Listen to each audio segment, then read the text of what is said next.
યુવા પેઢીને અર્પણ. ધન સંપત્તિ, રૂપિયા પૈસા કે કમાવવું એ યુવાનીનો ધર્મ છે અને કર્મ પણ એ કરવાનું છે. પણ સાથે સાથે કમાણીના નિયમો જાણો. લક્ષ્મી છે. રૂપિયા પૈસા સંપત્તિ એ પુણ્યથી આવે છે અને પુણ્યના કાર્ય કરતા રહેવાથી સ્થિરતા કરે છે.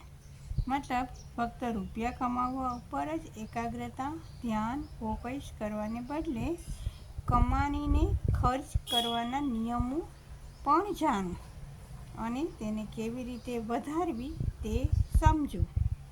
ખાલી કમાવવાથી જ મૂલ્યાંકન નથી થતું તમારા જીવનનું, પણ સાથે સાથે તમારી ભલું કરવાની ભાવના, કુદરતના ખોળેથી મેળવેલી વસ્તુનું ઋણ ચૂકવવા, કુદરતના સાનિધ્યમાં કુદરતને કંઈક આપવા, તમારા વિચારો કેળવો. તેનાથી આજે નહીં તો કાલે ચોક્કસ ફાયદો થશે જ. સફળતાના શિખરો ઉપર પહોંચશો જ.